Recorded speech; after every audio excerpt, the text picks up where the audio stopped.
चलो शुरू करते हैं हम लोग।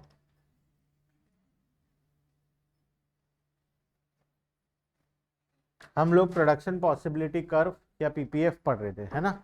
इसको तुम पीपीएफ बोलो या पीपीसी बोलो, बात बराबर है। ठीक है, हम उसमें कुछ टॉपिक्स पढ़े थे पिछले क्लास में। एक बार पीपीएफ या पीपीसी को रिवाइज कर लेते हैं फटाफट से, फिर हम आगे कंटिन्यू करेंगे। आज हम लोग चैप्टर को कंप्लीट करेंगे। ठीक है, आज चैप्टर कंप्लीट होगा, नेक्स्ट क्लास से नया चैप्टर हम लोग शुरू करेंगे, चैप्टर नंबर 2। ठीक है, बाई चांस भी अगर कोई पहला क्लास है जैसे, या फिर कुछ पिछला क्लासेस मिस हुआ है, अगर समझ में नहीं आ रहा है, कम समझ में आ रहा है, तो कोई दिक्कत नहीं है। नेक्स्ट क्लास से हम चैप्टर 2 शुरू करेंगे, और चैप्टर 2 का चैप्टर 1 से कोई लेना देना नहीं है। ठीक है, तो चैप्टर 2 से पूरा रेगुलरली क्लास करना, जिससे पूरा समझ में आएगा। आज सुनो, कोशिश करो समझने का।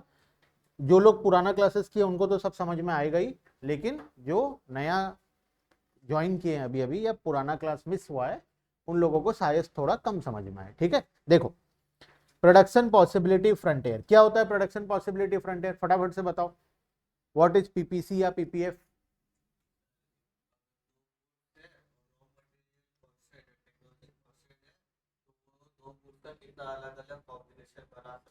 Very good, graphically very good. जब हम, मान लो मुझे कोई रॉ मटेरियल दिया गया है और मुझे एक टेक्नोलॉजी दिया गया है, उस रॉ मटेरियल को और वो टेक्नोलॉजी को यूज करके मुझे दो प्रोडक्ट्स बनाने हैं। जो वो दो प्रोडक्ट्स का वेरियस कॉम्बिनेशंस होगा, उस कॉम्बिनेशन को जब मैं ग्राफ में बना दूंगा, वो ग्राफ को मैं क्या बोलूंगा, पीपीसी या पीपीएफ। बेस्ट एग्जांपल हम लोग लिए थे टायर्स का। हमारे पास 20 ठो टायर है। टायर से हम टू व्हीलर बना सकते हैं या फोर व्हीलर बना सकते हैं। 20 ठो टायर था, तो हम बहुत सारा ऑल्टरनेट ऑप्शंस लिए थे, कितना टू व्हीलर बनेगा, कितना फोर व्हीलर बनेगा। ऑप्शन ए में था 0 टू व्हीलर और 5 ठो फोर व्हीलर। ऑप्शन बी में था 2 ठो टू व्हीलर और 4 ठो फोर व्हीलर। इस तरीके से हम वेरियस ऑल्टरनेटिव कॉम्बिनेशंस लिए थे। तो प्रोडक्शन पॉसिबिलिटी फ्रंटियर या प्रोडक्शन पॉसिबिलिटी कर्व हमें क्या बताता है, various alternate possible combinations of two goods, various alternative combinations of two goods which can be produced with given resources and technology। Same resources को use करके, same technology को use करके दो commodity का कितना कॉम्बिनेशन तुम बना सकते हो, उसको हम क्या बोलेंगे, प्रोडक्शन पॉसिबिलिटी फ्रंटियर या प्रोडक्शन पॉसिबिलिटी कर्व बोलेंगे। ठीक है, क्लियर है। उसके बाद पीपीएफ पीपीसी के अंदर हम कुछ एजम्पशंस लिए थे। एजम्पशंस तो चलो स्किप करते हैं, आगे चलते हैं हम लोग। हम एमओसी के बारे में पढ़े थे। सबसे इंपॉर्टेंट टॉपिक था MOC. What is MOC, marginal opportunity cost. What is marginal opportunity cost.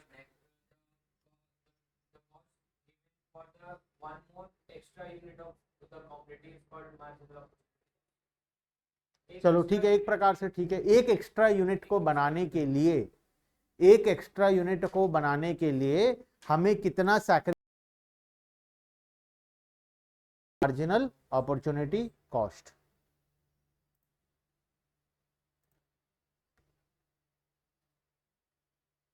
Audio ठीक है ऑनलाइन वाले, बताओ फटाफट से, ऑडियो ठीक है क्या। ठीक है, देखो, तो मार्जिनल अपॉर्चुनिटी कॉस्ट क्या होता है, एक एक्स्ट्रा कॉमोडिटी को बनाने के लिए हमें जितना कॉमोडिटी, अदर गुड्स का जितना यूनिट को सैक्रिफाइस करना पड़ता है, उसको हम लोग क्या बोलते हैं, मार्जिनल अपॉर्चुनिटी कॉस्ट बोलते हैं। जैसे हमारे टायर्स वाले एग्जांपल में है क्या, यहाँ टायर वाला एग्जांपल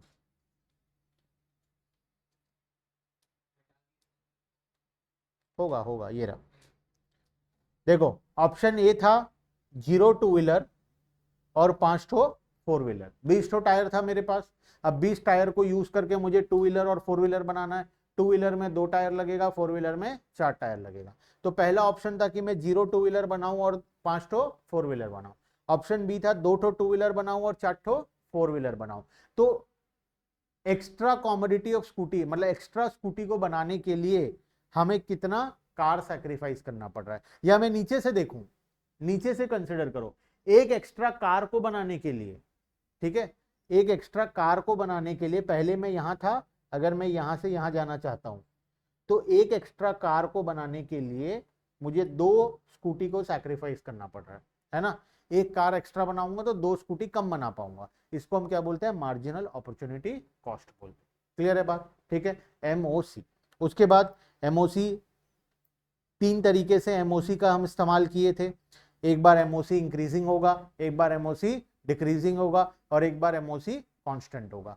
तो जब एमओसी इंक्रीज होता है तो कर्व का शेप क्या होता है, कॉनकेव शेप का होता है। जब एमओसी डिक्रीज होता है तो कर्व कॉन्वेक्स होता है, और जब एमओसी कांस्टेंट होता है तो कर्व स्ट्रेट लाइन होता है। देखो ये जो पीपीएफ का कर्व है ना, यहाँ पे देखो क्या है, कॉनकेव है। मैं कहाँ खड़ा हूं, ओरिजिन में। हम हमेशा कहाँ खड़े रहेंगे, ओरिजिन में। ओरिजिन से कैसा दिखाई दे रहा है कर्व, कॉनकेव शेप दिखाई दे। बचपन में पढ़े हो फिजिक्स में, कॉनकेव कॉन्वेक्स। कॉनकेव दिखाई दे रहा है। कॉनकेव क्यों दिखाई दे रहा है, because marginal opportunity cost increase हो रहा है। इसी एग्जांपल में देखो एमओसी क्या हो रहा है, धीरे धीरे इंक्रीज हो रहा है। पहले 1 से 2 हुआ, 2 से 3, 3 से 4, 4 से 5, 5 से 6। अगर ये एमओसी रिड्यूस होने लग जाए, एमओसी जिस केस में रिड्यूस होगा उसमें कर्व का जो शेप आएगा वो आएगा कॉन्वेक्स। कॉन्वेक्स शेप का डायग्राम आएगा।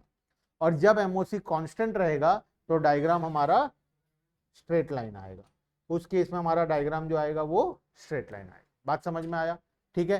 तो तीन तरीके से हम एमओसी को इस्तेमाल कर सकते हैं। एमओसी कभी इंक्रीजिंग होगा, कभी डिक्रीजिंग होगा, कभी स्ट्रेट लाइन होगा। लेकिन याद रखना पीपीएफ के केस में एमओसी हमेशा क्या होता है, इंक्रीजिंग होता है, ठीक है। एमओसी हमेशा, आगे हम चैप्टर 2-3 में पढ़ेंगे जहां पर एमओसी डिक्रीजिंग होगा, फिर एमओसी कांस्टेंट होगा, ये सब हम पढ़ेंगे आगे। लेकिन चैप्टर 1 में जो हम पीपीसी का कॉन्सेप्ट पढ़ रहे हैं, पीपीसी में एमओसी हमेशा क्या रहता है, इंक्रीजिंग रहता है, हमेशा इंक्रीजिंग रहता है। इस वजह से पीपीसी हमेशा कॉनकेव शेप का ही होता है।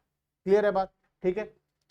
इसके बाद हम लोग पढ़े थे प्रॉपर्टीज, दो प्रॉपर्टी पढ़े थे। एक तो डाउनवर्ड स्लोपिंग होता है और दूसरा कॉनकेव शेप का होता है। कॉनकेव शेप का क्यों होता है, बिकॉज एमओसी इंक्रीज होता है, इस वजह से कॉनकेव शेप का होता है। डाउनवर्ड क्यों होता है, कोई भी ग्राफ आइदर डाउनवर्ड स्लोपिंग होता है, आइदर अपवर्ड स्लोपिंग होता है। कब डाउनवर्ड होता है, कब अपवर्ड होता है, इनवर्सली प्रोपोर्शनल जब होता है तब डाउनवर्ड स्लोपिंग होता है, और जब डायरेक्ट रिलेशन होता है तब अपवर्ड होता है। डायरेक्ट रिलेशन का कोई एग्जांपल दे सकते हो,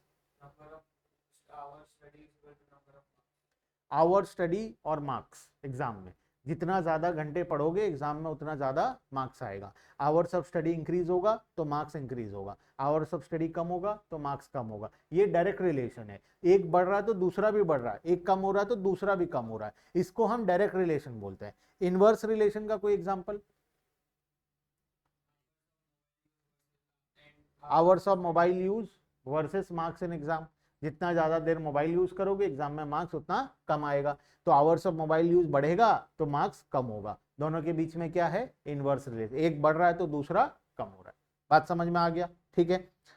तो डाउनवर्ड स्लोपिंग समझ में आ गया, कॉनकेव शेप समझ में आ गया। उसके बाद हम एक आखिरी टॉपिक पिछले क्लास में पढ़े थे, अटेनेबल एंड अनअटेनेबल कॉम्बिनेशंस, ठीक है। अटेनेबल का मतलब जिसको हम अटेन कर सकते हैं, जहां तक हम पहुंच सकते हैं।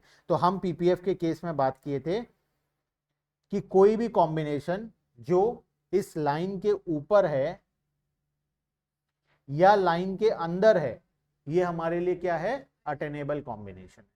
अब इसमें दो वैरायटी है, एक तो लाइन के ऊपर वाला पॉइंट और दूसरा लाइन के अंदर वाला पॉइंट। तो अंदर वाला पॉइंट अटेनेबल तो है, लेकिन अंदर वाला पॉइंट एफिशिएंट नहीं है, इनएफिशिएंट है।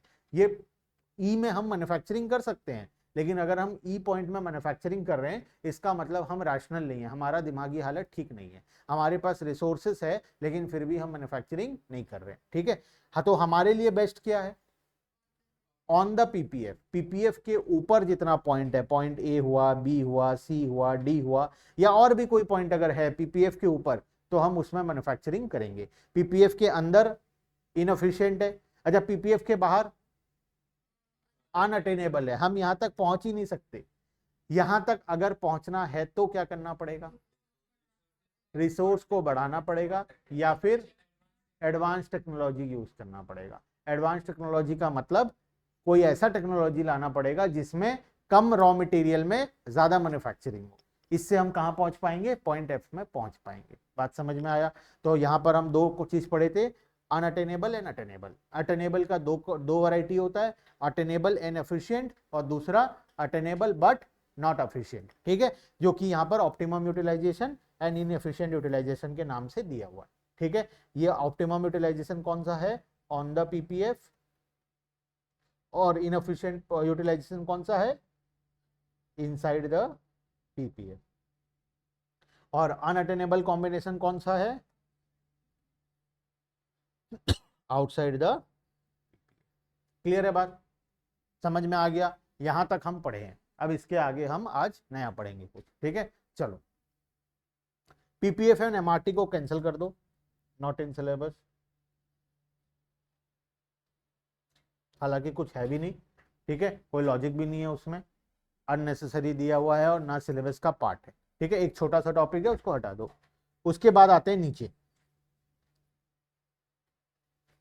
Can PPF be straight line, क्या पीपीएफ कभी स्ट्रेट लाइन हो सकता है, बताओ तुम अपने नॉर्मल जितना दिन हो गया हम पढ़ रहे हैं, अब इसके हिसाब से बताओ क्या पीपीएफ स्ट्रेट लाइन हो सकता है, क्यों नहीं हो सकता। हाँ, कौन, देखो पीपीएफ स्ट्रेट लाइन तो हो सकता है, कब हो सकता है, जब हमारा एमओसी कांस्टेंट हो, ठीक है, लेकिन नॉर्मली पीपीएफ के केस में एमओसी कांस्टेंट होता नहीं है, इस वजह से हम नहीं, हम लिखेंगे कि पीपीएफ, वैसे तो लिखना पड़ेगा क्या पीपीएफ स्ट्रेट लाइन होता है, हाँ होता है, लेकिन कब होता है, जब एमओसी कांस्टेंट होता है, और नॉर्मली पीपीएफ के केस में एमओसी कांस्टेंट होता नहीं है, ठीक है, तो आंसर तो लिखना पड़ेगा यस, होता है स्ट्रेट लाइन। कब होता है स्ट्रेट लाइन, जब एमओसी कांस्टेंट होता है, ठीक है। और हम जब एग्जाम में एग्जांपल लेंगे तो कौन सा लेंगे, मान लो एग्जाम में क्वेश्चन आया 6 मार्क का, पीपीएफ, एक्सप्लेन पीपीएफ, ठीक है, with the help of diagram and with the help of schedule, तुम्हें एक एग्जांपल लेकर पीपीएफ समझाना है, तो कौन सा एग्जांपल लोगे, कैसा एग्जांपल लोगे, 6 मार्क का क्वेश्चन है और 100% आएगा ही आएगा, तो बताओ क्या एग्जांपल लोगे, किस टाइप का एग्जांपल लोगे। अच्छा, तीनों में से कौन सा लोगे, जिसमें एमओसी इंक्रीज हो रहा है वो वाला लोगे, एमओसी डिक्रीज हो रहा है वो वाला लोगे, या एमओसी कांस्टेंट है वो वाला लोगे। हमेशा एमओसी इंक्रीज वाला लेना। टायर वाले में एमओसी कांस्टेंट है, कहाँ बढ़ रहा था, एमओसी कांस्टेंट है, एमओसी निकाले थे टायर में, चलो निकालते हैं, एमओसी निकाल के देखते हैं। टायर वाला example is not for exams, ये तुम्हारे समझने के लिए है, मैं लिख देता हूं यहाँ पर, तुम बताना मुझे, ठीक है, एमओसी निकाल कर बताना।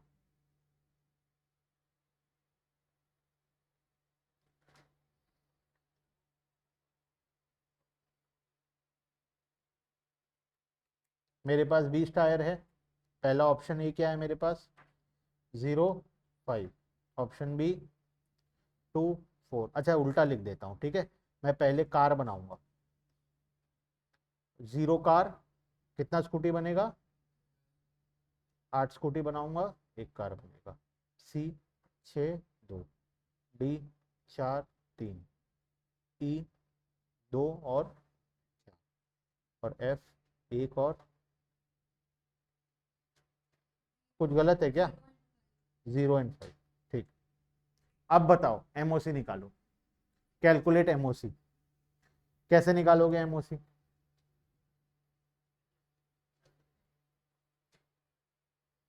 एमओसी कैसे निकालोगे,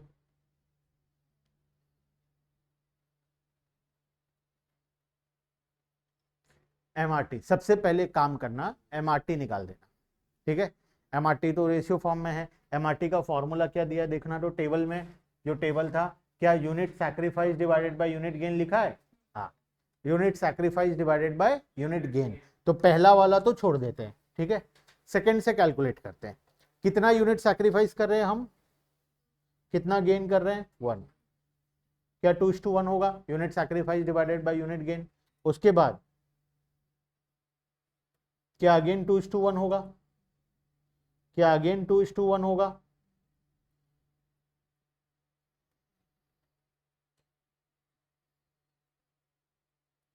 ठीक है, हर बार क्या आया, 2:1 आया।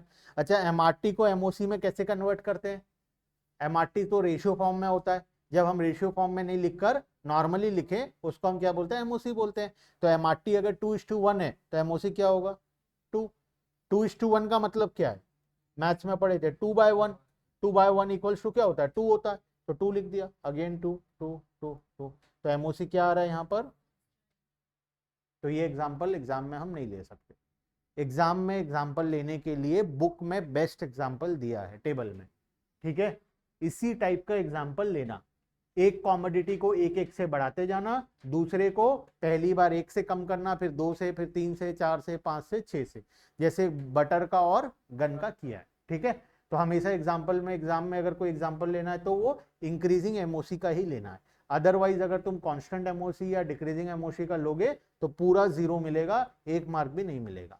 तो एमओसी हमेशा इंक्रीज होगा, वही लेना, बुक में जो दिया है बेस्ट है, उसी एग्जाम्पल को प्रैक्टिस करो, उसी को एग्जाम में लिख कर आओ। ठीक है, चलो अब आते हैं आगे।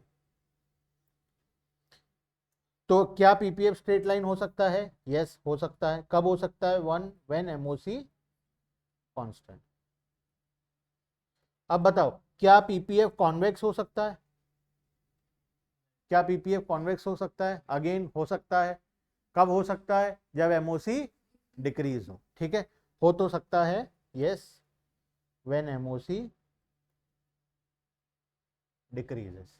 लेकिन हम कभी भी स्ट्रेट लाइन और डिक्रीज वाला केस लेते नहीं है, हम हमेशा कौन सा लेते हैं? इंक्रीज वाला केस ही लेते हैं। ठीक है, क्योंकि रियल लाइफ में हमेशा एमओसी इंक्रीज ही होता है। ठीक है, next, PPF and opportunity cost.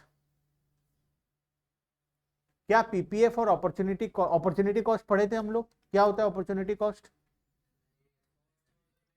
The cost of next best alternative foregone. ठीक है, जो नेक्स्ट बेस्ट ऑल्टरनेटिव था जिसको हम छोड़ दिए, वो हमारे लिए क्या है? अपॉर्चुनिटी कॉस्ट है। तो क्या पीपीएफ और अपॉर्चुनिटी कॉस्ट एक दूसरे से रिलेटेड है? पीपीएफ का अपॉर्चुनिटी कॉस्ट से कोई संबंध है, या अपॉर्चुनिटी कॉस्ट का पीपीएफ से कोई संबंध है? क्या पीपीएफ पढ़ने टाइम तुम्हें कहीं पर लगा कि अपॉर्चुनिटी कॉस्ट यहाँ पे एक इंपॉर्टेंट चीज है? हर एक पॉइंट पर इंपॉर्टेंट है, क्योंकि पीपीएफ तुम बनाते कैसे हो? एक का सैक्रिफाइस दूसरे का गेन, और एक का सैक्रिफाइस दूसरे का गेन ही तो अपॉर्चुनिटी कॉस्ट है ना? कुछ पाने के लिए जब हम कुछ खो रहे हैं, तो वही तो हमारे लिए क्या होता है? अपॉर्चुनिटी कॉस्ट होता है। तो इसीलिए पीपीएफ और अपॉर्चुनिटी कॉस्ट एक दूसरे से रिलेटेड होता है।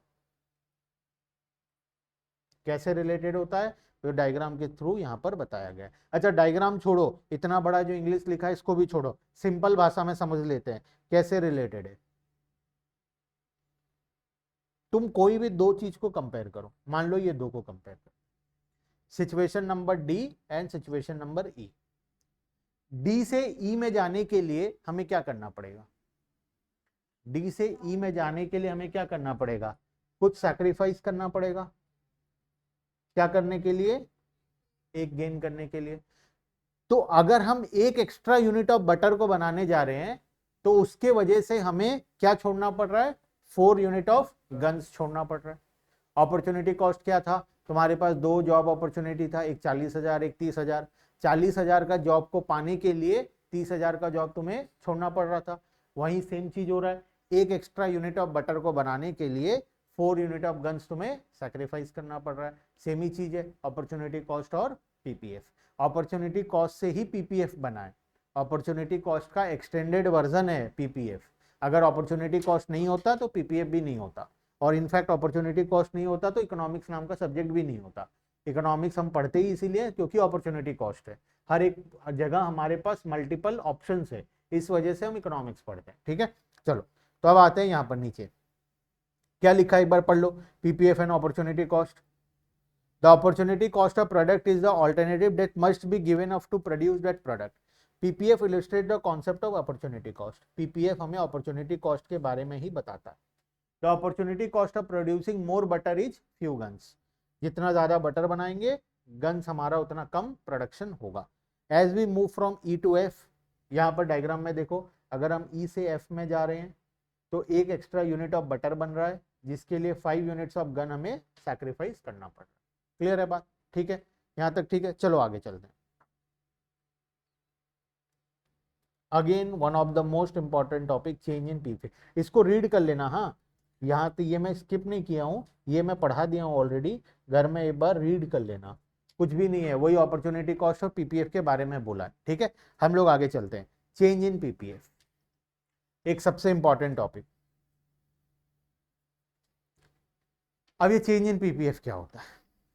हम पीपीएफ को मूव करेंगे, आइदर अपवर्ड मूव करेंगे, आइदर डाउनवर्ड मूव करेंगे। कब होता है अपवर्ड मूव या डाउनवर्ड मूव, उसका बहुत सारा केसेस है। ठीक है, सबसे पहले हम यहां पर आते हैं, दो सिचुएशन पढ़ेंगे। एक तो पीपीएफ को शिफ्ट करेंगे, शिफ्ट करना मतलब पूरा का पूरा जिस लोकेशन में है वहां से आइदर ऊपर की तरफ ले जाना या नीचे की तरफ ले जाना।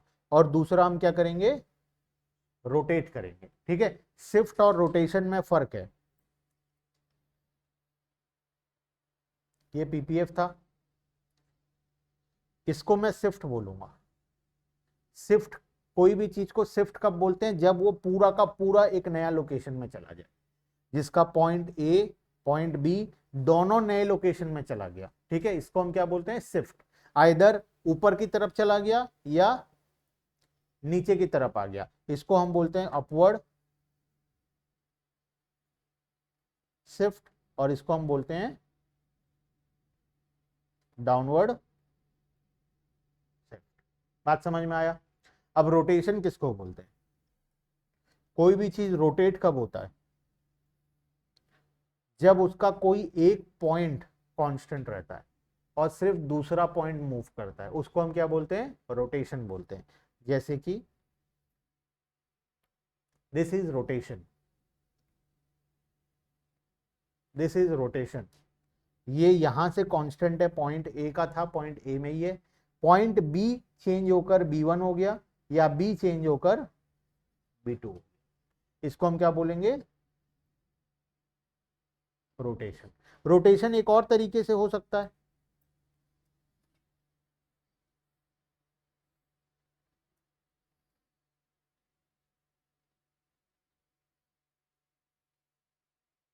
पॉइंट ए शिफ्ट रोटेट हो गया A1 में या A2 में, और पॉइंट बी कांस्टेंट है। रोटेशन दो तरीके से हो सकता है, ए कांस्टेंट है सिर्फ बी चेंज हो रहा है, या बी कांस्टेंट है ए चेंज हो रहा है। ठीक है, अच्छा इसमें भी दो दो वैरायटी है। ए में ए कांस्टेंट है, बी चेंज हो रहा है, बी आइदर शिफ्ट हो रहा है, चेंज हो रहा है B1 में या B2 में। वैसे ही ए के केस में ए या तो A1 में जा रहा है या A2 में जा रहा है, बी कांस्टेंट है। तो यहां पर चार केसेस टोटल बनकर आएगा, पहला केस, दूसरा केस, तीसरा केस, चौथा केस। ठीक है, और शिफ्ट में दो केस टोटल बनेगा, एक अपवर्ड शिफ्टिंग का और एक डाउनवर्ड शिफ्टिंग का।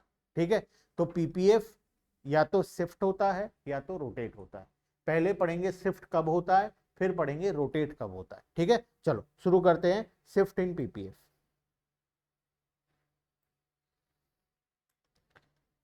PPF will shift when there is change in productive capacity with respect to both the commodities। Mark कर लेना वर्ड बोथ। और रोटेशन में क्या लिखा हुआ है, पढ़ो, PPF will rotate when there is change in productive capacity with respect to only, ये वन होगा, टाइपिंग मिस्टेक है, वन गुड। पहले वाले में बोथ गुड्स है और सेकेंड वाले में वन गुड्स है, यही फर्क है। जब दोनों में चेंजेस आता है तब क्या होता है, हमारा शिफ्टिंग होता है, और जब किसी एक में चेंज आता है तब क्या होता है, रोटेशन होता है। ठीक है, जब दोनों में चेंजेस आएगा तब शिफ्ट, जब एक में चेंज आएगा तब रोटेट। अब एग्जांपल लिए थे हम two wheeler and four wheeler का। ठीक है, एक नया टेक्नोलॉजी आ गया जिसमें फोर व्हीलर में, मतलब कार में, 4 टायर की जगह 3 टायर लगेगा। लेकिन स्कूटी का टेक्नोलॉजी वही पुराना का पुराना है, 2 का टायर का 2 टायर लगेगा। ठीक है, तो किसमें टेक्नोलॉजी इंप्रूव हुआ, ओनली कार में। स्कूटी तो एज इट इज है, सिर्फ कार में चेंजेस आया। तो इस केस में डायग्राम क्या होगा, रोटेट करेगा। इस केस में डायग्राम रोटेट करेगा, क्योंकि स्कूटी का टेक्नोलॉजी सेम है, कार का टेक्नोलॉजी बदला है। अच्छा, अगर दोनों में नया टेक्नोलॉजी आ जाता, कार में 3 लगता और स्कूटी में 1 लगता, तो फिर शिफ्ट होता। अब की बार शिफ्ट होता, क्यों, क्योंकि टेक्नोलॉजी कार का भी बदला है और स्कूटी का भी बदला है। बात समझ रहे हो, अगर दोनों कॉमोडिटी में चेंज आया है तो शिफ्ट होगा, किसी एक में चेंज आया है तो रोटेट होगा। ठीक है, अभी एग्जांपल लेंगे हम शिफ्ट का भी और रोटेशन का भी। ठीक है, आओ सबसे पहले शुरू करते हैं shift in PPF. PPF shift होगा, राइटवर्ड शिफ्ट कब होगा और लेफ्टवर्ड कब होगा। राइटवर्ड कब होगा, देखो बहुत सारा डायग्राम दिया है अभी, और बहुत बड़ा बड़ा एक्सप्लेनेशन दिया है। बेस्ट क्या है, डायग्राम और उसके बगल में जो छोटा सा एक्सप्लेनेशन दिया हुआ है, पूरा समराइज्ड वे में बेस्ट तरीके से उसका एक्सप्लेनेशन दिया है। तो सिर्फ इतना को पढ़ो, सिर्फ इतना को पढ़ो, उधर का छोड़ दो, राइटवर्ड शिफ्ट में डायग्राम को देखो और एक छोटा सा जो एक्सप्लेनेशन दिया है उसको पढ़ो।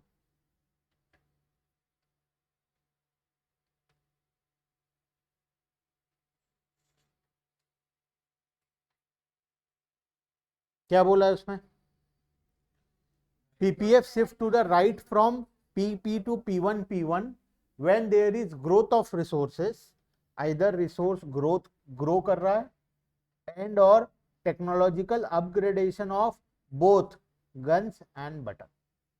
गन में भी चेंजेस आ रहा है, बटर में भी चेंजेस आ रहा है। अब क्या क्या चेंजेस आ सकता है, या तो रिसोर्स इंक्रीज हो गया दोनों के लिए, या तो टेक्नोलॉजी इंक्रीज हो गया दोनों के लिए। बात समझ में आया? तो उस केस में हमारा पीपीएफ ऊपर की तरफ शिफ्ट हो जाएगा। ठीक है, ऊपर की तरफ कब शिफ्ट होता है, दो सिचुएशन में शिफ्ट होता है। पहला आइदर रिसोर्स इंक्रीज हो गया और दूसरा टेक्नोलॉजी ग्रो किया। ठीक है, न्यू टेक्नोलॉजी आ गया, एडवांस टेक्नोलॉजी आ गया with respect to both the commodity. दोनों कॉमोडिटी के लिए नया रिसोर्स आया है और दोनों के लिए टेक्नोलॉजी चेंज हुआ है। उस केस में पीपीएफ क्या होगा, ऊपर की तरफ शिफ्ट हो जाएगा। ठीक है, नीचे की तरफ कब होगा, उसी का ठीक ऑपोजिट। या तो रिसोर्स कम हो गया, रिसोर्स कम हो गया। 20 टायर था पहले मेरे पास, जब मैं टायर गाड़ी बनाने गया पता चला 10 ठो टायर उसमें से खराब है, तो रिसोर्स क्या हो गया, कम हो गया। तो रिसोर्स या तो डिक्रीज हो गया या फिर टेक्नोलॉजिकल चेंजेस आया, टेक्नोलॉजिकल डिग्रेड हो गया। नॉर्मली ऐसा होता नहीं है टेक्नोलॉजी डिग्रेड करे, लेकिन बहुत केसेस में टेक्नोलॉजी डिग्रेडेशन भी होता है। अपग्रेडेशन जैसे टेक्नोलॉजी नया एडवांस टेक्नोलॉजी आया, उसी तरीके से टेक्नोलॉजिकल डिग्रेडेशन भी होता है, टेक्नोलॉजी पीछे भी जाता है। अब हम कोई नया एडवांस टेक्नोलॉजी यूज कर रहे हैं, गवर्नमेंट उसको बैन कर दिया। ठीक है, हम ये ऑनलाइन क्लास चला रहे हैं, अभी गवर्नमेंट ऑनलाइन क्लास बैन कर दिया, अब टेक्नोलॉजिकल डिग्रेडेशन हो गया। हम प्रोजेक्टर यूज कर रहे हैं, गवर्नमेंट बोला प्रोजेक्टर में बहुत इलेक्ट्रिसिटी कंज्यूम होता है, इसको बैन कर दिया, अब टेक्नोलॉजिकल डिग्रेडेशन हो गया। तो बहुत जगह में टेक्नोलॉजिकल डिग्रेडेशन भी होता है। ठीक है, नॉर्मली नहीं होता है लेकिन बहुत केसेस में होता भी है। ठीक है, तो टेक्नोलॉजी या तो डिग्रेड कर रहा है या तो रिसोर्स कम हो गया with respect to both the commodity. दोनों कॉमोडिटी का टेक्नोलॉजी चेंज हुआ है, डिग्रेड हुआ है, और दोनों कॉमोडिटी का रिसोर्स कम हुआ है। उस केस में पीपीएफ कहां जाएगा, नीचे की तरफ जाएगा।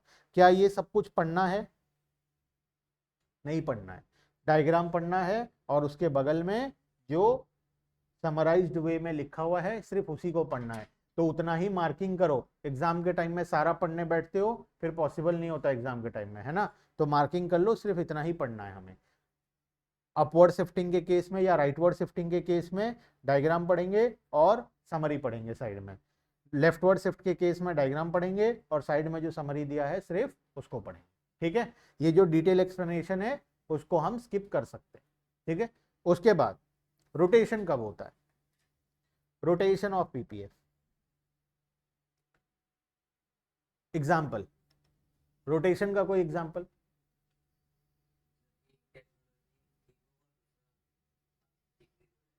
एक के लिए टेक्नोलॉजी इंप्रूव हुआ, दूसरे के लिए नहीं हुआ। जैसे हम अभी बात किए थे कार और स्कूटी का, है ना। कार में एक नया टेक्नोलॉजी आया जिसमें 3 टायर में कार चल सकता है, लेकिन स्कूटी में कोई भी टेक्नोलॉजी नहीं आया, सेम टेक्नोलॉजी। या फिर रिसोर्स इंक्रीज हुआ with respect to one commodity only. 20 tyre था मेरे पास, मुझे कहीं से 15 ठो टायर और मिल गया, लेकिन वो टायर में प्रॉब्लम ये था कि वो सिर्फ 4 व्हीलर में यूज हो सकता है, 2 व्हीलर में यूज नहीं हो सकता। उसका साइज कुछ इस प्रकार का है कि वो सिर्फ 4 व्हीलर में यूज होगा, 2 व्हीलर में यूज नहीं।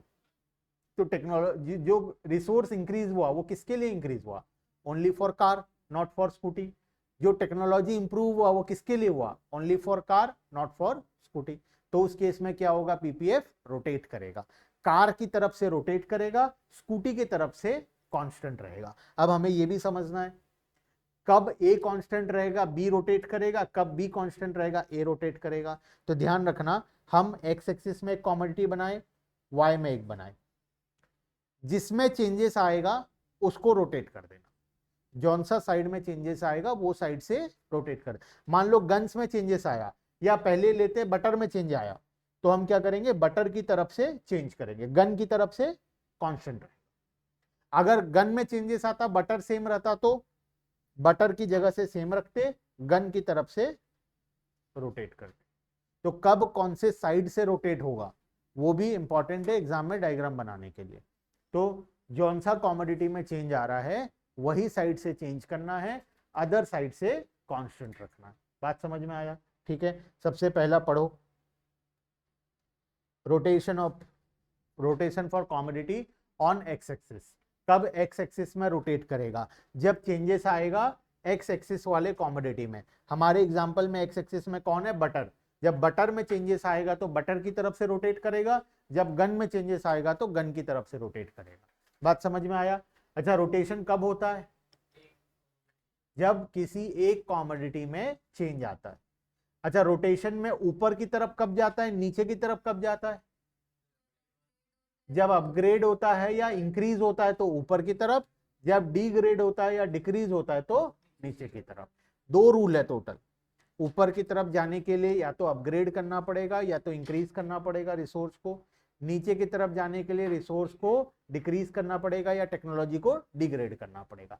अब चेक करना है बोथ साइड से हो रहा है या वन साइड से हो रहा है। बोथ साइड से हो रहा है तो उसको शिफ्ट बोलेंगे, वन साइड से हो रहा है तो उसको रोटेट बोलेंगे। रोटेशन में भी अब दो प्रकार है, आइदर एक्स एक्सिस से रोटेट होगा, आइदर वाई एक्सिस से होगा। एक्स एक्सिस से कब होगा? जब एक्स एक्सिस वाले कॉमोडिटी में चेंज आ रहा है।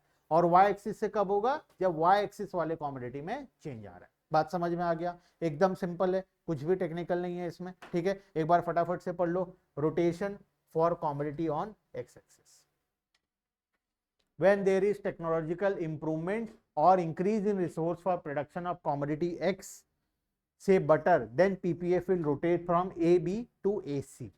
ठीक है, AB से A यहां है, पहले AB लाइन था, अब क्या बन गया? वो AC लाइन बन गया अपग्रेडेशन के केस में या इंक्रीज के केस में। डिग्रेडेशन और डिक्रीज के केस में वो क्या बन जाएगा? AD लाइन बन जाएगा। ठीक है, सेम सेकेंड केस में ऐसा होता है। वाई एक्सिस के केस में होगा, एक्स की तरफ से कांस्टेंट रहेगा, वाई की तरफ से चेंजेस आएगा। ठीक है, क्लियर है बात? तो यहां पर हमारा कंप्लीट होता है चैप्टर। अब बताओ स्टार्टिंग से क्या क्या पढ़े हम इस चैप्टर में, डे 1 से बताना। ठीक है, सबसे पहले क्या पढ़े थे? बुक बंद कर दो, बुक देखना नहीं है, बिना देखे बताना। सबसे पहले क्या पढ़े थे? What is economy? क्या होता है इकोनॉमी?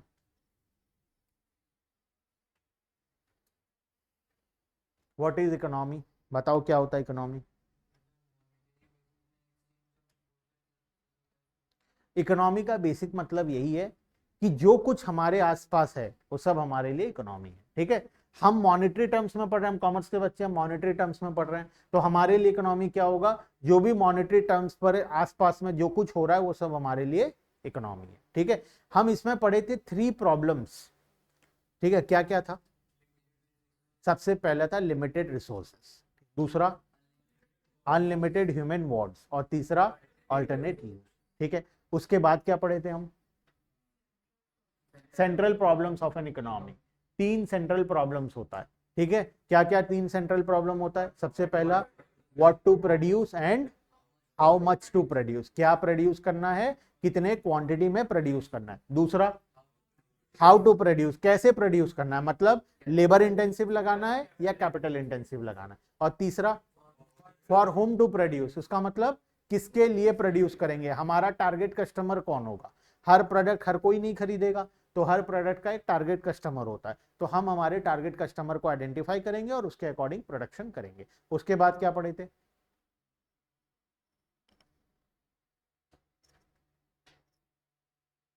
बोलो फटाफट बोलो, जो टॉपिक याद है वो बोल दो, लास्ट में जो बच जाएगा मैं बता दूं। ठीक है, जो नेक्स्ट टॉपिक याद है वो बता दो। मार्केट इकोनॉमी सेंट्रली प्लान नहीं, इससे पहले 2 टॉपिक और पढ़े थे, positive economy and normative economics, और दूसरा था मैक्रो और माइक्रो का डिफरेंस, है ना। पॉजिटिव और नॉर्मेटिव क्या होता है? क्या होना चाहिए था, क्यों हुआ नहीं? क्या होना चाहिए था, मतलब जो हुआ वो सही हुआ या गलत हुआ, वो कौन बताता है हमें, नॉर्मेटिव बताता है। पॉजिटिव इकोनॉमिक्स हमें फैक्ट के बारे में बताता है, जो रियलिटी है वो बताता है। नॉर्मेटिव हमें वैल्यू जजमेंट्स के बारे में, वैल्यू जजमेंट मतलब हमारा ओपिनियन बताता है कि वो जो हुआ वो सही हुआ या गलत हुआ। ठीक है, उसके बाद हम पढ़े थे माइक्रो और मैक्रो। माइक्रो और मैक्रो में क्या फर्क है, माइक्रो इकोनॉमी किसके लिए होता है, इंडिविजुअल या स्मॉल ग्रुप के लिए होता है माइक्रो इकोनॉमिक्स, और मैक्रो इकोनॉमिक्स किसके लिए होता है, पूरे कंट्री के लिए, एग्रीगेट के लिए होता है नॉर्मली। ठीक है, माइक्रो इकोनॉमिक्स का एक और नाम था, माइक्रो इकोनॉमिक्स, माइक्रो इकोनॉमी का निकालो, डिफरेंस बिटवीन निकालो, उसमें देखो माइक्रो इकोनॉमी का एक और नाम था प्राइस थ्योरी, है ना, और मैक्रो इकोनॉमी का एक और नाम था इनकम एंड एम्प्लॉयमेंट थ्योरी। ठीक है, याद रखना, एक और नाम जो है उसको याद रखना। ठीक है, अच्छा माइक्रो इकोनॉमी, अच्छा मैं किसी एक प्रोड्यूसर के बारे में पढ़ रहा हूँ, एक फैक्ट्री वाले के बारे में, तो वो क्या होगा, माइक्रो। मैं इंडिया में जितने फैक्ट्री वाले हैं सभी के बारे में अगर एनालिसिस कर रहा हूं तो मैक्रो। मैं एक पर्सन का इनकम निकाल रहा हूं तो माइक्रो। मैं नेशन का इनकम निकाल रहा हूं तो मैक्रो। ठीक है, उसके बाद क्या पढ़े थे हम लोग, तीन प्रकार का economy, centrally planned economy, market economy and mixed economy. बताओ सेंट्रली प्लान्ड इकोनॉमी क्या होता है, centrally planned economy, centrally planned जहां पर सब कुछ गवर्नमेंट कंट्रोल करता है उसको हम बोलते हैं सेंट्रली प्लान्ड इकोनॉमी। ठीक है, जहां पर पूरा पावर, पूरा कंट्रोल, रिसोर्स का पूरा ओनरशिप गवर्नमेंट का होता है उसको हम सेंट्रली प्लान्ड इकोनॉमी बोलते हैं। वहां पर इंडिविजुअल्स को डिसीजन मेकिंग पावर नहीं होता, हमें अगर कुछ डिसीजन लेना है हम किसके पास जाएंगे, गवर्नमेंट के पास, गवर्नमेंट हमें रिसोर्सेज देगा, हम काम करेंगे। उसके बाद जो सेंट्रली प्लान्ड इकोनॉमी होता है, जो गवर्नमेंट के द्वारा चलाया जाता है, क्या वो प्रॉफिट मोटिव के लिए होता है या सोशल वेलफेयर के लिए होता है, वो सोशल वेलफेयर के लिए होता है। ठीक है, नेक्स्ट मार्केट इकोनॉमी क्या होता है, जहां पर रिसोर्स का ओनरशिप और बिजनेस करने का पावर किसके पास होता है, प्राइवेट के पास होता है, उसको हम लोग क्या बोलते हैं, मार्केट इकोनॉमी बोलते हैं। Normally what to produce, how to produce और फॉर होम टू प्रोड्यूस का डिसीजन कौन लेता है, प्राइवेट एंटरप्रेन्योर खुद लेता है। और सेंट्रली प्लान्ड इकोनॉमी में सारा डिसीजन कौन लेता है, गवर्नमेंट लेता है।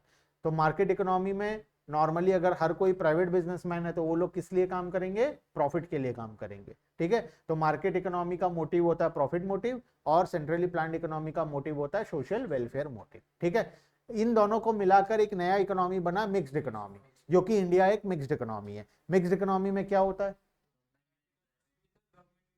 गवर्नमेंट भी रहता है, प्राइवेट भी रहता है, प्राइवेट अपना बिजनेस करता है, गवर्नमेंट अपना बिजनेस करता है।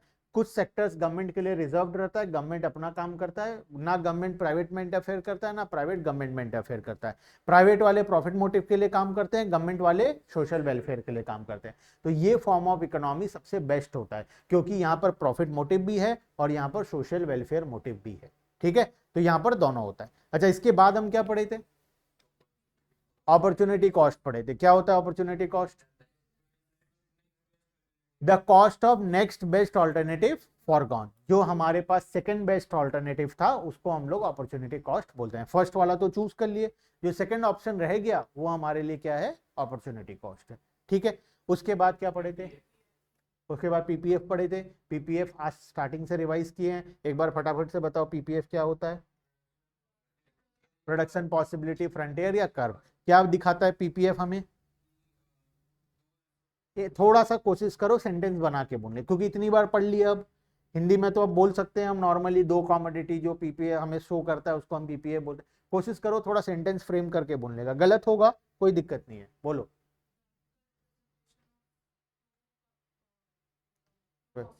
Very good,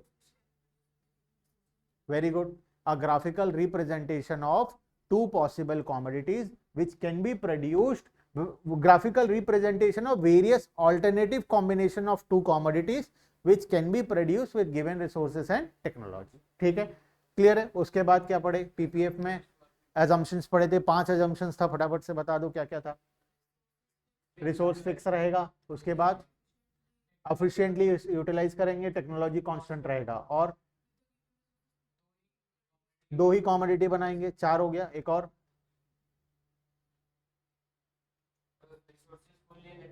fully and efficiently utilise करेंगे, है ना, हो गया था वो। और कौन सा बच गया देख लो एक बार फटाफट से, कोई एक बच गया,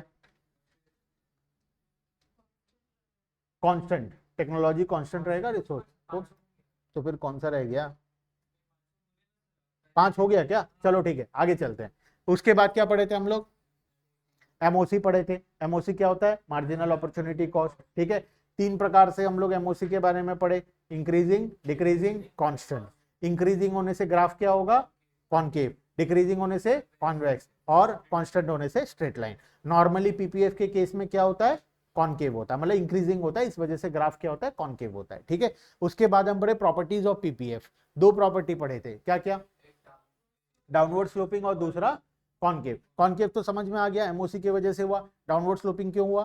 because of inverse relationship, 2 commodity के बीच में इनवर्स रिलेशन है, इस वजह से हमारा डायग्राम डाउनवर्ड स्लोपिंग हुआ था। उसके बाद क्या पढ़े? Attainable and unattainable combinations. Attainable के अंदर हम 2 वैरायटी पढ़े, एक ऑप्टिमम यूटिलाइजेशन ऑफ रिसोर्सेज और दूसरा inefficient utilization of resources. Optimum utilization कब होता है? जब हम पीपीएफ के ऊपर मैन्युफैक्चरिंग करते हैं तो ऑप्टिमम होता है, और पीपीएफ के अंदर करते हैं तो इनएफिशिएंट होता है। और अनअटेनेबल कौन सा होता है? जो पीपीएफ के बाहर होता है। ठीक है, उसके बाद क्या पढ़े? हाँ, ग्राफ लेफ्ट, नॉर्मली कौन सा साइड कौन सा होता है?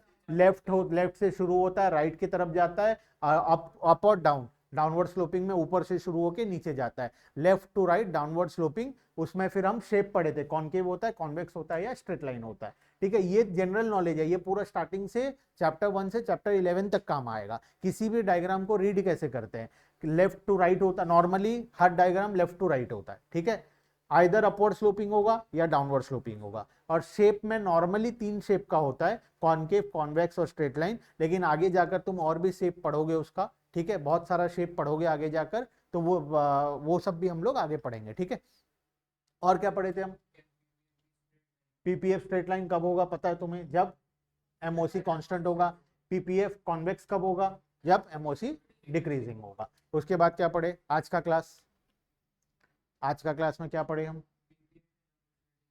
PPF and opportunity cost. ठीक है, वो तो दोनों एक दूसरे से रिलेटेड है। चेंज इन पीपीएफ पढ़े। चेंज इन पीपीएफ 2 तरीके से होता है, एक शिफ्ट होता है, दूसरा रोटेट होता है। शिफ्ट कब होता है? जब दोनों कॉमोडिटी में चेंजेस आता है तब शिफ्ट होता है, और जब किसी एक कॉमोडिटी में चेंज आता है तो रोटेट होता है। शिफ्ट 2 तरीके से होता है, या तो अपवर्ड शिफ्टिंग होता है या तो डाउनवर्ड शिफ्टिंग होता है। 2 रीजन की वजह से शिफ्ट होता है। क्या क्या 2 रीजन?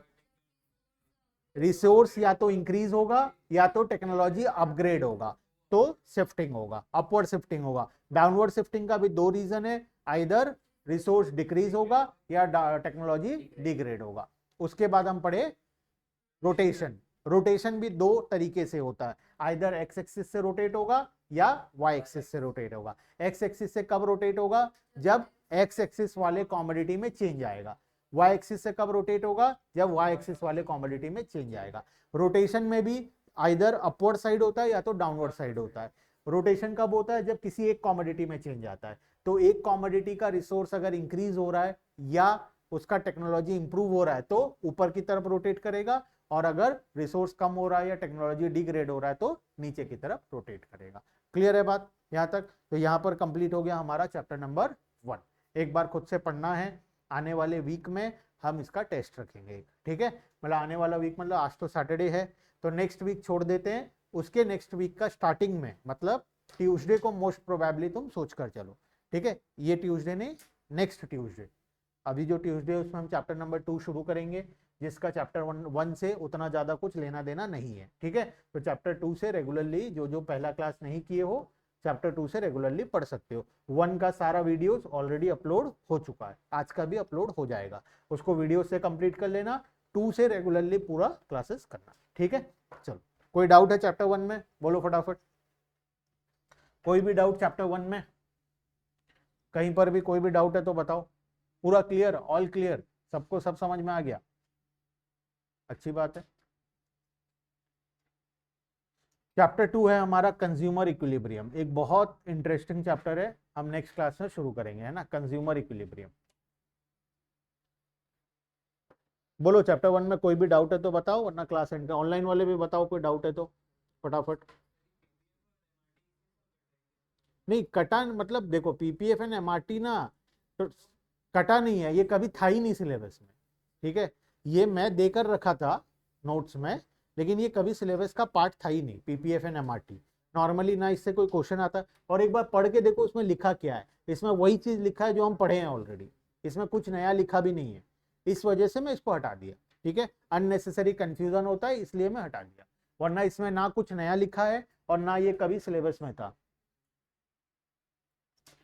सर एक बार पेज नंबर 8 आ जाओ, पेज नंबर 8 अपॉर्चुनिटी। अच्छा ये डायग्राम देखो देखो देखो, ये कौन सा डायग्राम है, ये पीपीएफ का डायग्राम है, गन्स एंड बटर, जो हमारे ऊपर टेबल दिया हुआ था उसी का डायग्राम है।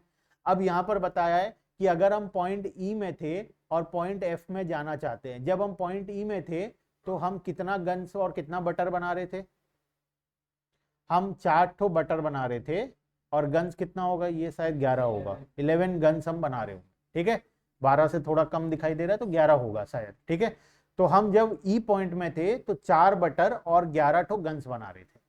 जब हम पॉइंट एफ में गए तो हमारा 1 बटर इंक्रीज हो गया, हम कितना बटर बना रहे हैं अब, 5 बटर बना रहे हैं, और गन्स कितना बना रहे हैं, 11 से रिड्यूस होकर 6 आ गया, तो 5 ठो सैक्रिफाइस कर दिया हम, बना कितना रहे हैं, 6।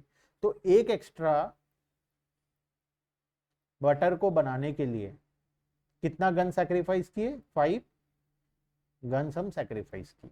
यही अपॉर्चुनिटी कॉस्ट को शो कर रहा है कि एक एक्स्ट्रा बटर को बनाने के लिए 5 गन को तुम सैक्रिफाइस किए जब तुम पॉइंट ई से पॉइंट एफ में मूव किए, ठीक है। और बोलो अनअटेनेबल कॉम्बिनेशन, आ जाओ अनअटेनेबल कॉम्बिनेशन में, कहाँ है अनअटेनेबल कॉम्बिनेशन, ऊपर होगा,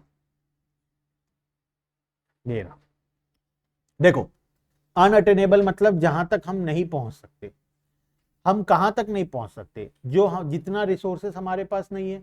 अगर मैं इस डायग्राम की बात करूं, ये डायग्राम में पॉइंट एफ एक ऐसा पॉइंट है जहां तक हम नहीं पहुंच पाएंगे। क्यों नहीं पहुंच पाएंगे, बिकॉज हमारे पास उतना रिसोर्सेस नहीं है। हमारे पास जितना रिसोर्सेस है उससे मैक्सिमम पॉसिबल क्या है, ये जो लाइन है ये मैक्सिमम पॉसिबल है, इसमें point A B C D ये सारा पॉसिबिलिटीज है, इससे ऊपर जाने का पॉसिबिलिटी नहीं है। तो इससे ऊपर जो भी पॉइंट है ये हमारे लिए क्या है, अनअटेनेबल कॉम्बिनेशन है। तो इस पॉइंट तक पहुंचने के लिए हमें क्या करना पड़ेगा, पीपीएफ को शिफ्ट करना पड़ेगा, है ना। पॉइंट एफ तक पहुंचने के लिए पीपीएफ को शिफ्ट करना पड़ेगा।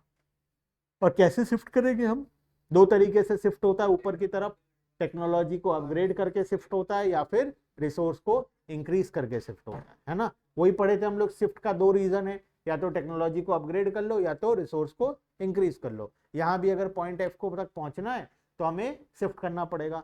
शिफ्ट करने के लिए टेक्नोलॉजी को अपग्रेड करना पड़ेगा या रिसोर्स को इंक्रीज करना पड़ेगा, ठीक है। Unattainable combination with given amount of available resources it is impossible to for an economy to produce any combination more than the given possible combination. An economy can never operate at a point outside PPF. Example में दिया है point F, हम point F तक कभी भी नहीं पहुंच सकते। यहां तक पहुंचने के लिए हमें रिसोर्स को चेंज करना पड़ेगा या टेक्नोलॉजी को चेंज करना पड़ेगा। और बोलो ऑनलाइन में कौन कौन है, 4 जन। दिशा, मैं जब तक अटेंडेंस दे रहा हूं तब तक बोलो, ठीक है। दिशा, पंचलीन, पीयूष और श्रद्धा।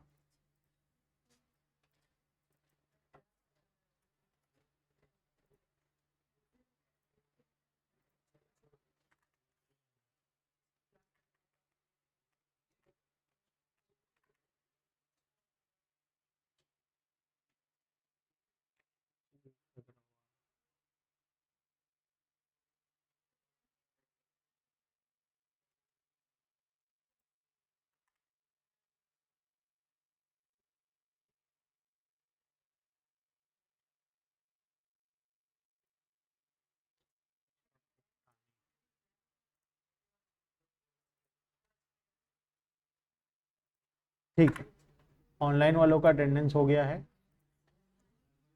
सर एमआरटी का example, marginal rate of transformation वही तो है जो हम लोग एमओसी पढ़े। एमओसी और एमआरटी सेम ही चीज है, MOC and MRT are same, थोड़ा सा डिफरेंस है। एमओसी को हम रेशियो फॉर्म में नहीं लिखते हैं, एमआरटी को हम रेशियो फॉर्म में लिखते हैं। और अगर एमआरटी का डेफिनेशन चाहिए तो यहाँ पर है, देखो वही चीज है, MRT is ratio of number of unit sacrifice divided by unit gain, ठीक है। तो ये जो एमआरटी है वही जो यहाँ पर एग्जाम्पल दिया है, ये रहा गन्स एंड बटर वाला, यही तो एमआरटी का एग्जाम्पल है। कितना सैक्रिफाइस किए और कितना गेन किए। एक बटर को हम गेन करने के लिए 2 ठो सैक्रिफाइस किए, एक बटर को गेन करने के लिए 3 सैक्रिफाइस किए। देखो 3:1, 2:1, ठीक है। यहाँ पे कोई डाउट नहीं है किसी का? चलो ठीक है, वेरी गुड। और बोलो ऑनलाइन में डाउट। चलो बाई चांस अगर डाउट बच गया है तो नेक्स्ट क्लास के स्टार्टिंग में डाउट भेज देना, ठीक है। नेक्स्ट क्लास के स्टार्टिंग में हम लोग डाउट ले लेंगे, ठीक है। चलो।